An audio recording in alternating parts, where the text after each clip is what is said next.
एक गांव में एक बेहद ही गरीब परिवार रहता था। उन लोगों का गुजारा बड़ी ही मुश्किल से होता था। उनके परिवार में एक बूढ़ी माँ, उसका बड़ा बेटा मोहन, उसकी पत्नी माया और उनकी छोटी बेटी जिसका नाम अलका था। अलका शादी के लायक हो चुकी थी। मोहन और माया के एक बेटा था जिसका नाम भोलू था। वे सभी लोग आपस में बड़े ही प्यार से रहते थे। चाहे कितनी भी परेशानी आ जाए, सब लोग मिलकर उसका सामना करते थे। मोहन ने किसी कारणवश साहूकार से कर्जा ले रखा था, जिसकी उसे बेहद चिंता सताती रहती थी कि वो कर्जा चुकेगा कैसे।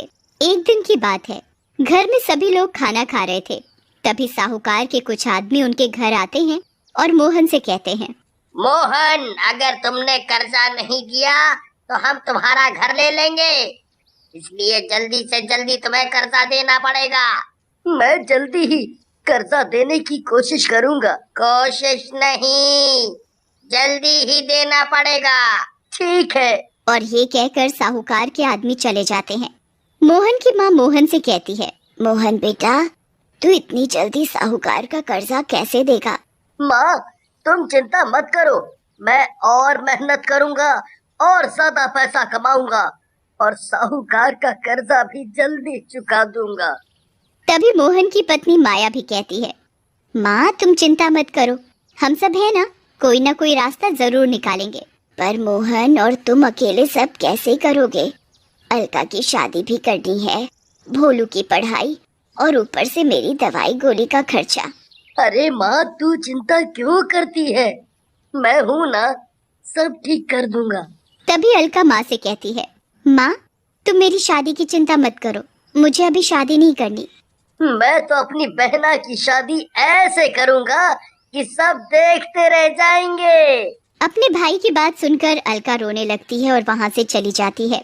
और शाम को अलका का ससुर लाला राम आता है और वो मोहन और उसकी पत्नी माया और उसकी माँ से कहता है, देखिए समधन जी, हम अपने बेटे की शादी अगले हफ्ते ही करना चाहते हैं, क्योंकि फिर हमारा बेटा वापस मुंबई नौकरी के लिए चला जाएगा। इसलिए हम चाहते हैं कि अगले हफ्ते ही अलका और हमारे बेटे रजत की शादी हो जाए। लेकिन समधी जी, ये सब हम इतनी जल्दी कैसे करेंगे? पर आपने तो कहा था कि शादी 6 महीने बाद करेंगे, फिर एकदम इतनी जल्दी कैसे? हम इतनी जल्दी शादी का इंतजाम कैसे करेंगे? आप हमारी परेशानी समझने की कोशिश कीजिए। अगर तुम अपनी बहन की शादी अगले हफ्ते करना चाहते हो तो बताओ, नहीं तो फिर तुम अपनी बहन की शादी कहीं और करना। हमें माफ करो। ठीक है, मैं शादी की तैयारी करता हूँ। तभी अलका का ससुर कहता है, हाँ, एक बात और, शादी में हमें मोटरसाइकिल चाहिए और 50,000 रुपए नकद। देखिए लाला जी, आप हमारी परेशानी समझने की कोशिश कीजिए। हमारी हालत तो पहले से ही खराब है, हम ये सब कहाँ से देंगे? वो मुझे नहीं पता, ये तुम्हारा काम है। अगर तुम शादी में ये सब देने को तैयार हो तो बताओ, वरना मेरे बेटे के लिए रिश्तों की कमी नहीं है। और तुम अपनी बहन के लिए कोई और लड़का देखो जी। आप ऐसा मत बोलिए, मेरी बहन मर जाएगी। देखो मोहन बेटा, मुझे जो कहना था मैंने कह दिया, बाकी तुम्हारी मर्जी। ठीक है, मैं कहीं से इंतजाम करता हूँ, आप शादी की तैयारी करो। ये कहकर लाला राम वहाँ से चला जाता है। तभी माया अपने कमरे से अपने गहने लेकर आती है और मोहन से कहती है, ये मेरे गहने किस दिन काम आएंगे? आप इन्हें बेचकर अलका की शादी का इंतजाम करो। पर ये गहने तो तुम्हारे हैं, मैं इन्हें नहीं ले सकता।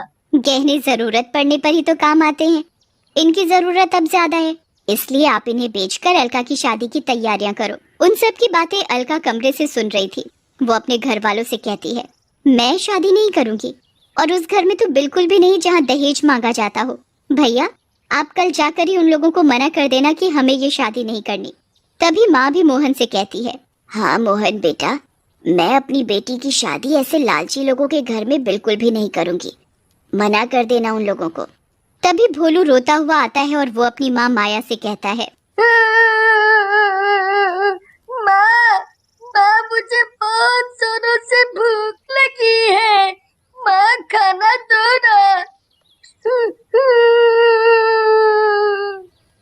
राजा बेटा को भूख लगी है, माँ अभी मेरे राजा बेटा को खाना खिलाएगी।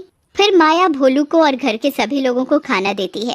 खाना खाकर सब लोग सो जाते हैं, लेकिन अलका को नींद नहीं आती। वो सोचती रहती है, मेरे भाई के ऊपर पहले ही इतनी जिम्मेदारी है, ऊपर से ये और मेरी शादी की परेशानी। मैं अपने भाई और अपने घर वालों को परेशान नहीं कर सकती। फिर अलका रात को घर से चुपचाप निकल जाती है और वो एक नदी में जाकर कूद जाती है और उसकी मौत हो जाती है। फिर वो एक चुड़ैल बन जाती है। और अगले दिन नदी के किनारे कुछ लोग जा रहे थे तो वो देखते हैं कि अलका की लाश नदी किनारे पड़ी हुई है। तभी एक आदमी लाश देखकर कहता है, अरे ये लाश तो मोहन की बहन अलका की है। हाँ यार, ये तो मोहन की बहन अलका है। चलो लाश को लेकर मोहन के पास ले चलते हैं। और वो सब आदमी अलका की लाश लेकर उसके घर चले जाते हैं और उसके घर पहुंचकर वो अलका की लाश उसके परिवार वालों को दे देते हैं। और फिर अलका की लाश देखकर मोहन और उसकी माँ कहते हैं, हाय रे मेरी बेटी, ये तुझे क्या हुआ? तू हमें छोड़कर क्यों चली गई? मेरी बच्ची, आजा मेरी बच्ची।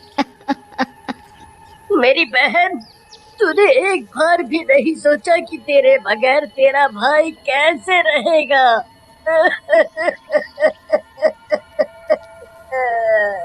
मोहन और माँ का रो रो कर बुरा हाल था। माँ अलका की मौत का सदमा बर्दाश्त नहीं कर पाई और फिर उनकी भी मौत हो जाती है। मोहन अपनी माँ और बहन की लाश को देखकर फूट फूट कर बहुत रोता है। माँ, अब तुम भी मुझे छोड़कर चली गई। हमारा क्या होगा तुम्हारे बिना? अलका अपने परिवार वालों के पास खड़ी उनकी बातें सुन रही होती है और वो कहती है, मैं उन लोगों का जीना हराम कर दूंगी जिसकी वजह से उसकी माँ की मौत हो गई और मैंने अपनी जान दे दी। मोहन अपनी माँ और बहन का अंतिम संस्कार करके अपने घर लौट आता है। उधर चुड़ैल शमशान घाट में अपनी माँ की राख के पास बैठी हुई रो रही होती है। रात भी काफी हो चुकी थी और फिर वो अपने लाला राम के घर आती है। उसका ससुर गहरी नींद में सोया हुआ था तो वो उसको जोर से काट लेती है। तभी ससुर की नींद खुल जाती है और वो चिल्लाता है, बचाओ बचाओ। वो देखता है कि उसके सामने चुड़ैल खड़ी है। लाला राम कहता है, तू कौन है और क्या चाहती है? इतनी जल्दी भूल गया कि मैं कौन हूँ? याद कर। तभी चुड़ैल अलका के रूप में आती है और उसे सब बताती है कि उसकी माँ और उसकी मौत का जिम्मेदार तू है। मुझे छोड़ दो, मैंने तुम्हें नहीं मारा, तुम तो खुद ही मरी हो। पर मेरी मौत की वजह तो तू ही है। ये सुन लाला राम भागने लगता है और वो भागते भागते शमशान घाट में पहुंच जाता है तो उसे वहां बैठा एक तांत्रिक मिलता है। वो उस तांत्रिक से कहता है, बाबा, बाबा मुझे बचा लो, मुझे चुड़ैल मार डालेगी बाबा। क्या हुआ? कौन चुड़ैल?